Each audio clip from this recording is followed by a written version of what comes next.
तो friends, UGC net important, कल मैंने आप लोगों को इंडियन इंग्लिश और इंडियन लिटरेचर पर पढ़ाया था, इंग्लिश इन इंडिया। ठीक है, तो आप सबको याद होगा कि मैंने इंग्लिश इन इंडिया पर क्या पढ़ाया था। इंग्लिश इन इंडिया क्या है, तो इंग्लिश लैंग्वेज इंडिया में कैसे आई, ब्रिटिशर्स का रोल क्या था, एजुकेशन सिस्टम में इंग्लिश का यूज़ कैसे हुआ, इंडियन लिटरेचर क्या है, ये सब मैंने आपको कल पढ़ाया है। अगर सिंपल लाइन में समझेंगे, जब इंडियन राइटर्स इंग्लिश लैंग्वेज में इंडियन कल्चर, सोसाइटी और आइडेंटिटी को लिखते हैं, उसे इंडियन इंग्लिश लिटरेचर कहते हैं। तो ये तो हो गया इंडियन इंग्लिश लिटरेचर की डेफिनेशन। ठीक है, तो इंग्लिश लैंग्वेज इंडिया में कैसे आई, ये सब तो मैंने आपको पढ़ा दिया है। प्लीज़ आप लोग अपना नोट्स खोल के देख लीजिएगा और रिविज़न ज़रूर कीजिएगा फ्रेंड्स। और आज मैं आपको पढ़ाने जा रही हूँ एक इम्पॉर्टेंट राइटर जो यूजीसी नेट में एक बहुत ही इम्पॉर्टेंट राइटर हैं, और इनसे सवाल जो है, ये इंडियन राइटर हैं, इनसे सवाल हर साल आता है यूजीसी नेट में। हर साल हमें इनके क्वेश्चंस को सॉल्व करने होते हैं। तो चलिए शुरू करते हैं इनके बारे में। ठीक है, तो स्क्रीन पे आप लोग देख चुके हैं, इनका नाम है अनीता देसाई। ठीक है, तो एक बार मैं फिर से कहना चाहूँगी फ्रेंड्स कि कल मैंने कौन कौन से इंडियन राइटर्स को पढ़ाया है। तो कल मैंने पढ़ाया है आर के नारायण को, ठीक है, मुल्कराज आनंद को, राजा राव को और सलमान रुश्दी, और एक और राइटर को मैंने पढ़ाया है जो कि हैं अरुंधति रॉय। ठीक है, और ये 6 आज मैं शुरू कर रही हूँ, जिनका नाम अनीता देसाई है। ठीक है, तो अरुंधति रॉय के बारे में मैं आपको एक बार इंट्रोडक्शन दे देती हूँ कि ये इंडियन नॉवेलिस्ट और एक्टिविस्ट है, इमोशनल और सोशल इश्यूज़ पर लिखती है। ठीक है, चलिए अब मैं अनीता देसाई के बारे में बात करती हूँ। तो अनीता देसाई का इंट्रोडक्शन कुछ इस तरह से है। ये एक इंडियन इंग्लिश नॉवेलिस्ट हैं, सेकेंडली साइकोलॉजिकल नॉवेल्स के लिए फेमस हैं, और थर्ड ह्यूमन इमोशंस और लोनलीनेस को लिखती हैं। यानी ये एक बहुत ही अच्छी राइटर हैं। ठीक है, ये ह्यूमन इमोशंस और लोनलीनेस यानी कि अकेलेपन को लिखती हैं, लोनलीनेस को लिखती हैं, और साइकोलॉजिकल नॉवेल्स के लिए फेमस हैं। यानी कि ये ह्यूमन माइंड को पढ़ती हैं और उसे वो अपने नॉवेल्स में लिखती हैं। साइकोलॉजिकल नॉवेल्स का मतलब होता है कि वो ह्यूमन माइंड्स को पढ़ते हुए लिखती हैं, इसलिए वो उसमें फेमस हैं। ठीक है, और इसलिए ये इंडियन इंग्लिश नॉवेलिस्ट बनी। चलिए इनके थीम्स देख लेते हैं कि इनके थीम्स क्या क्या होते हैं, क्या क्या रहते हैं, इनके नॉवेल्स के थीम्स क्या क्या रहते हैं। इनके नॉवेल्स के थीम्स हैं isolation, women's emotions, mental conflict. जैसे कि अभी मैंने कहा साइकोलॉजिकल नॉवेल्स के ऊपर लिखती हैं, तो मेंटल कन्फ्लिक्ट इनके थीम में होना तो ज़रूरी है ही। आइसोलेशन यानी कि जो लोग एकदम आइसोलेट रहते हैं, उनके ऊपर इन्होंने लिखा है। वुमेन्स इमोशंस यानी औरतों की इमोशंस कितनी इंपॉर्टेंस होती है, इस पर इन्होंने लिखा है। तो फ्रेंड्स, हम लोग ज़रूर एक बार इंडियन राइटर्स को भी पढ़ेंगे एक बार एग्ज़ाम के बाद। ठीक है, तो इसकी अलग सी वीडियो आएगी। अब चलिए इनकी फेमस वर्क्स देख लेते हैं। इनके फेमस वर्क्स क्या हैं, इन्होंने किस वर्क्स पे काम किया है। तो इन्होंने काम किया है क्राई द पीकॉक, यानी कि इनके काम हुए हैं, यानी कि इन्होंने काम किया है किस पर, cry the peacock, clear light of day, fire on the mountain. Friends, ये सब हमें पढ़ना चाहिए। Cry the peacock, clear light of day, fire on the mountain, ये सब तो एग्ज़ाम से आ जाएंगे, हमें याद हो जाएंगे और एग्ज़ाम में आ जाएंगे, तो इन्हें हम सॉल्व भी कर लेंगे। ठीक है, लेकिन एक बार हमें इनकी कहानी को ज़रूर पढ़ना चाहिए, क्योंकि ये बहुत बड़ी राइटर हुआ करती थी इंडियन राइटर में। तो यूजीसी नेट पॉइंट्स अगर देखा जाए तो उनकी राइटिंग साइकोलॉजिकल रियलिज्म के लिए फेमस होती थी, साइकोलॉजिकल रियलिज्म के ऊपर ज़्यादा फेमस होती थी, ये पॉइंट आउट किया हुआ है। ठीक है, यानी अनीता देसाई कैरेक्टर्स के इनर इमोशंस और मेंटल स्ट्रगल्स को डीपली प्रेजेंट करती हैं। ठीक है फ्रेंड्स, यानी कि वो कुल मिलाकर अनीता देसाई का कैरेक्टर ये कहता है कि वो एक इमोशंस और मेंटल स्ट्रगल्स को डीपली प्रेजेंट करने वाली लेडी थी, नॉवेलिस्ट थी। ठीक है, तो याद रखिएगा, इससे भी इनकी यही खासियत थी। बिल्कुल सब सारे राइटर से इनकी डिफरेंट कहानियाँ। ठीक है, चलिए देखते हैं अब नेक्स्ट। तो फ्रेंड्स, नेक्स्ट राइटर भी बहुत इंपॉर्टेंट है। ठीक है, ध्यान से देखिएगा। तो अमिताभ घोष जी का कुछ इंट्रोडक्शन कुछ इस तरह से है कि वो मॉडर्न इंडिया नॉवेलिस्ट हैं। ठीक है, वो कौन थे, वो मॉडर्न इंडियन नॉवेलिस्ट हैं, यानी कि उन्होंने मॉडर्न इंडिया में अपने नावल को लिखा।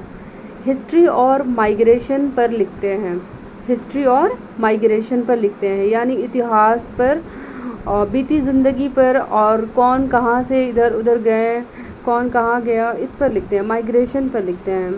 आई होप आप लोग माइग्रेशन का मतलब समझते होंगे। तो इनकी थीम्स क्या होती थी, तो इनकी थीम्स होती थी कॉलोनियलिज़म।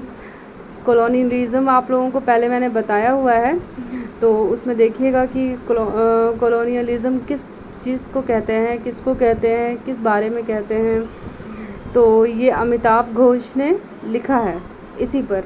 ठीक है, उनकी थीम्स होती थी कॉलोनियलिज़म, माइग्रेशन, आइडेंटिटी, हिस्ट्री। ठीक है, इनकी ये 4 चीज़ें फेमस होती थी। नहीं, 4 चीज़ें थीम्स होती थी, इनकी थीम्स है ये। अब फेमस वर्क्स आपको मैं बताती हूँ कि फेमस वर्क्स क्या होती थी। ठीक है, तो उनकी फेमस वर्क्स का नाम है फर्स्ट द शैडो लाइन्स। ठीक है, यानी कि उनकी कहानी, उनकी कविता का नाम, उनकी नॉवल का नाम क्या था?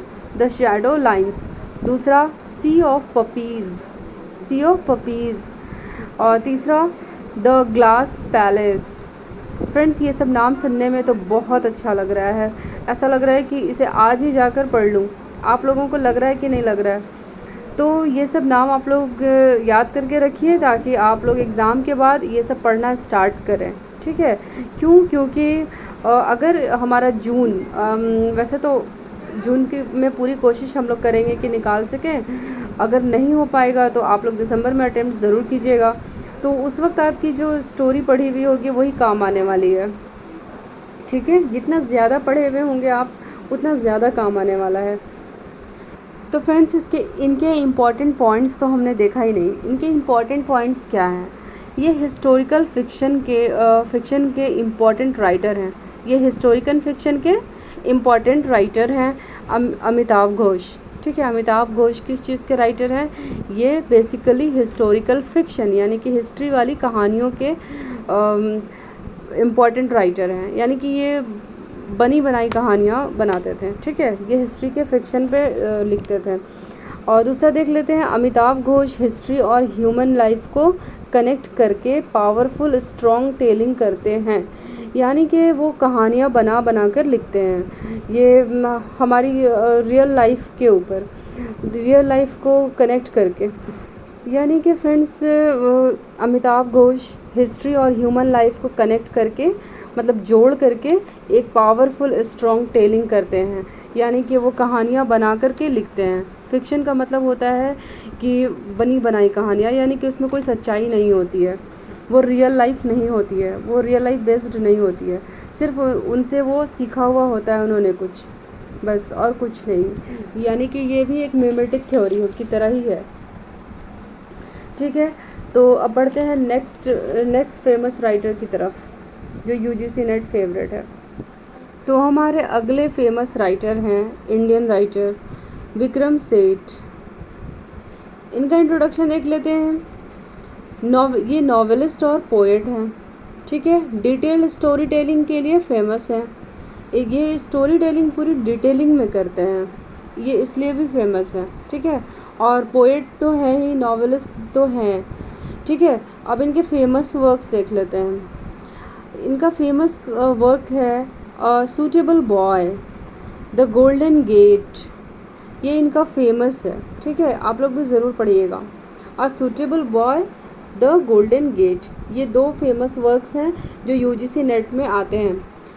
कौन से उनके फेमस वर्क्स हैं? तो इससे इस तरह से क्वेश्चन बन सकता है कि उनके फेमस वर्क्स क्या हैं। तो a suitable boy, the golden gate. तो जब हमें ऑप्शंस में ये दोनों मिलेंगे तो वो उसमें हम लोग आसानी से टिक कर पाएंगे। ठीक है, तो अब इनके थीम्स देख लेते हैं। इनके थीम्स क्या हैं? इनके थीम्स फैमिली पे होती थी और सोसाइटी पे होती थी, रिलेशनशिप पे होती थी और मॉडर्न इंडिया पे होती थी। तो इनके थीम्स हम लोगों ने देख लिए कि सिर्फ 4 चीज़ों पे हुआ करती हैं। पहला फैमिली, दूसरी सोसाइटी, तीसरी रिलेशनशिप और चौथी मॉडर्न इंडिया पर। ठीक है, तो एक इम्पॉर्टेंट पॉइंट देख लेते हैं इनके बारे में।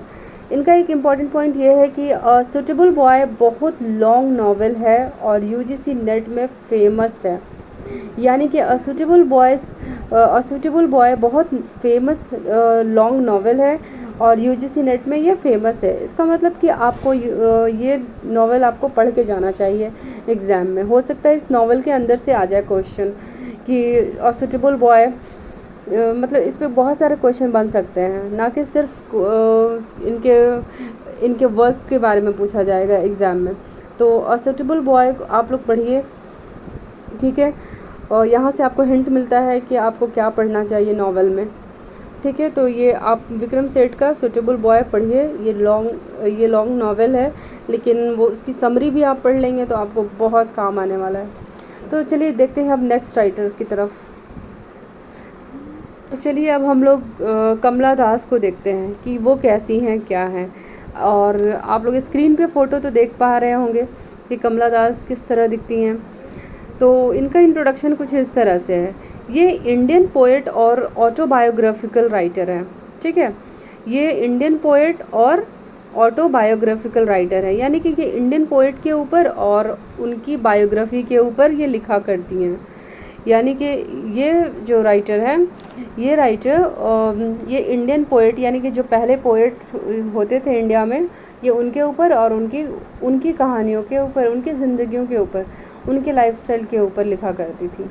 ये फीमेल इमोशंस और आइडेंटिटी पर लिखा है। इन्होंने इन्होंने फीमेल इमोशंस और आइडेंटिटी पर लिखा है ज़्यादा, ठीक है। तो यानी कि औरतों के इमोशंस को और उनकी पहचान के ऊपर इन्होंने ज़्यादा लिखा है, ठीक है। तो इनके थीम्स देख लेते हैं। इनके थीम्स में होते थे, सबसे पहले नंबर पे हैं फेमिनिज़म, ठीक है, लव, आइडेंटिटी, फीमेल एक्सपीरियंस, ठीक है। तो इनकी कुछ ज़्यादा लंबी चौड़ी कहानी नहीं है। और इनके फेमस वर्क्स देख लेते हैं। इनके फेमस वर्क्स हैं माई स्टोरी, ठीक है, और दूसरी है समर इन कलकत्ता, और दूसरी इनकी फेमस स्टोरी है समर इन कलकत्ता। बस इनकी दो ही फेमस स्टोरी है। और अब देख लेते हैं इम्पॉर्टेंट पॉइंट। तो इम्पॉर्टेंट पॉइंट ये है कि कमला दास कन्फेशनल पोइट्री के लिए फेमस हैं, ठीक है। कमला दास कन्फेशनल स्टोरी के लिए ये फेमस हैं, ठीक है। ये इनकी इम्पॉर्टेंट पॉइंट है, ठीक है फ्रेंड्स, ये इनका इम्पॉर्टेंट पॉइंट था। तो कन्फेशनल पोइट्री क्या होता है, अब मैं आपको बताती चलूँ कि यहाँ पोएट अपनी पर्सनल फीलिंग्स ओपनली एक्सप्रेस करता है।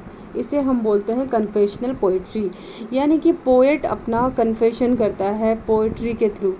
तो उसे ओपनली एक्सप्रेस करता है अपना फीलिंग को, अपनी फीलिंग को, ठीक है, कि वो क्या फील कर रहा है। तो इसको बोलते हैं कन्फेशनल पोइट्री। अब देख लेते हैं हम लोग अपने नेक्स्ट इंडियन राइटर को, जो शायद बहुत ज़्यादा ही फेमस हैं और यूजीसी नेट में इनसे ज़रूर क्वेश्चन आने वाले हैं, ठीक है। तो चलिए देखते हैं। तो हमारे अगले फेमस राइटर हैं, Indian famous writer Shashi Tharoor, ठीक है। इनका नाम आप लोगों ने ज़रूर सुना होगा या इन्हें देखा भी होगा कभी ना कभी न्यूज़ चैनल पे या मैगज़ीन्स, पेपर्स वगैरह में, न्यूज़पेपर्स वगैरह में ज़रूर सुना होगा।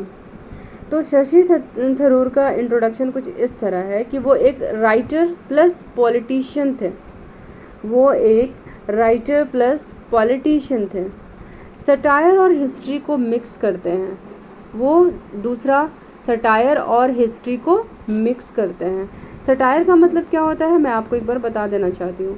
सटायर का मतलब होता है कि राइटिंग स्टाइल, ह्यूमर, आयरनी और क्रिटिसिज्म, ये सब यूज़ होता है सटायर के अंदर, ठीक है। सटायर एक फिगर्स ऑफ स्पीच है फ्रेंड, जो मैं आपको अगली वीडियो में पढ़ाने वाली हूँ, फिगर्स ऑफ स्पीच। तो ये अपनी स्टोरी में, अपनी राइटिंग में सटायर यूज़ बहुत करते थे। सटायर फिगर्स ऑफ स्पीच का इस्तेमाल ज़्यादा करते थे। और सटायर होता क्या है कि एक राइटिंग स्टाइल है जो ह्यूमर और आयरनी और क्रिटिसिज्म पे बेस्ड है। इसका मतलब होता है कि टू मेक फ़न और सोसाइटी और फन ऑफ सोसाइटी, यानी कि सोसाइटी का मजाक बनाना।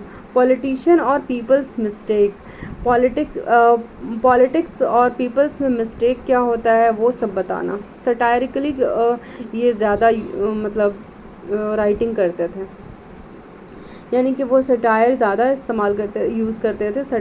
सटायरिकली वो लिखा करते थे, ठीक है, जिसको कहते हैं अपनी भाषा में हम लोग कि वो फ़न यूज़ करते थे ऑफ सोसाइटी के ऊपर। पॉलिटिक्स और पीपल्स मिस्टेक्स को लिखा करते थे, ठीक है।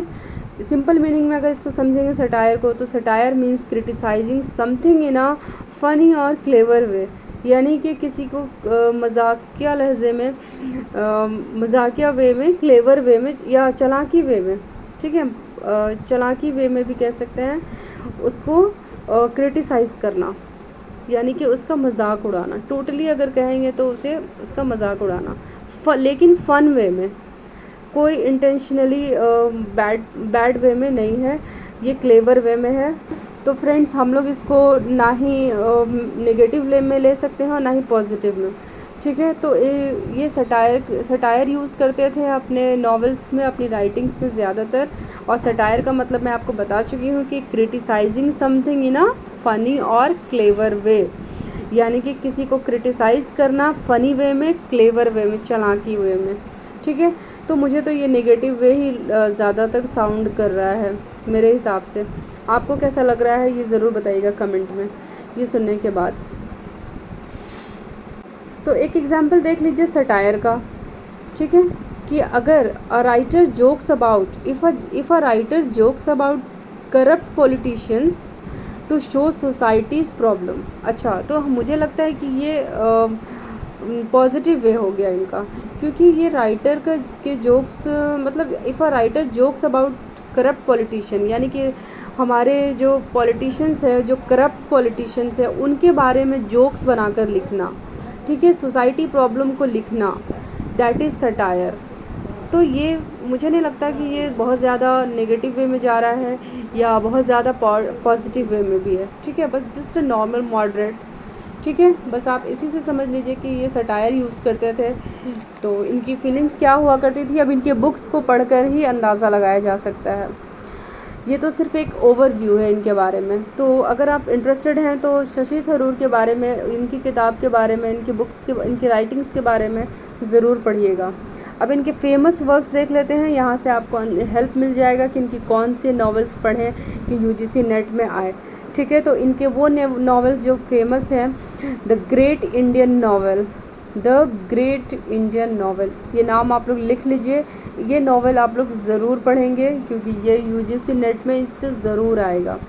तो ये एक इम्पॉर्टेंट पॉइंट है। तो इस ग्रेट इंडियन नॉवेल के अंदर एक इम्पॉर्टेंट पॉइंट ये है कि महाभारत को मॉडर्न इंडियन पॉलिटिक्स से कनेक्ट किया गया है।